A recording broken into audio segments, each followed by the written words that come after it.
G'day guys, it's Phantom, and today I'm going to be talking about the new Olivia Rodrigo album, Guts.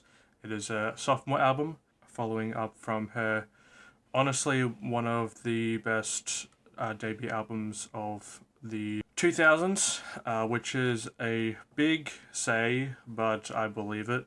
Olivia Rodrigo is an artist that I would not think that I would be somewhat of a fan of.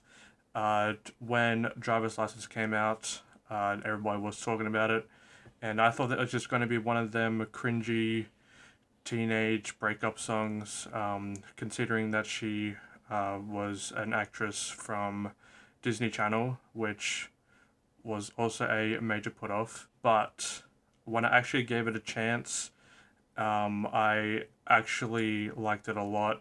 I am a big defender of Driver's License and the Sour album. If you saw my first album ranking of the 2021, it was in my honorable mentions, and it deserves it. It is a great album. Seeing that she was gonna release another album, I was getting excited. I'm just gonna say that another solid album. Obviously not as good as Sour, but it is another good album. It isn't bad at all. There is some mediocre songs, but yeah, let's talk about it. Let's talk about each track and see what my thoughts on them were. The first three tracks, All American, Bad Idea, Right, and Vampire. A great three-track run, all great songs. Obviously, Vampire and Bad Idea, Right were the first two singles for the album, and they were very great songs, very great pop songs. The first three songs, great, great production, great vocal performances, and just pretty good songwriting as well. Nothing like out of the nothing mind-blowing. But after that, I would say that track number 4 and number 5, Lacy and Ballad of a Homeschool Girl, weren't the best. They were kind of bad. They were either just too in your face or just boring and a lackluster production and songwriting. Making the Bed track number 6 was a pretty decent track as well. Nothing memorable. Solid track. Great production though. Logical is a nice little sweet song. Getting Back was another standout. It has great lyrics, has great production, and a great vocal performances.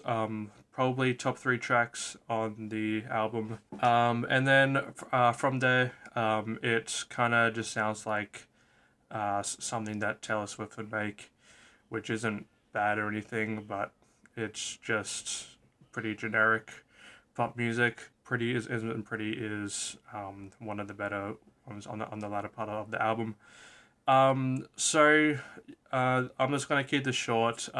Guts overall is a pretty solid album. It wasn't what I was expecting. I thought that it was gonna be better just because Sour was really good. What I got, honestly, I did want more, but I'm happy with what I got. And not gonna lie, this weekend of music releases was pretty packed. We got Tizo Touchdown. We got a Boogie with a Hoodie.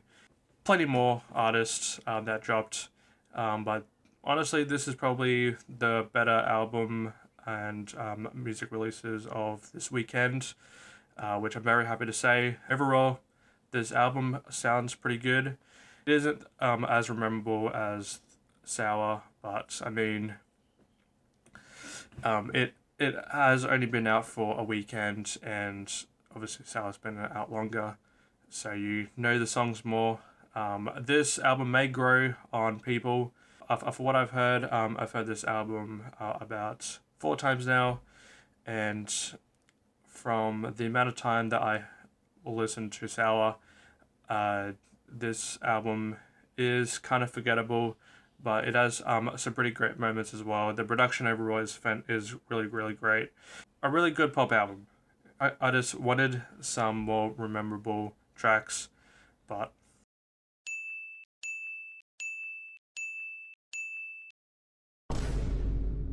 anyway, that was my review of Guts. What were your thoughts on it? And yes, have a good one.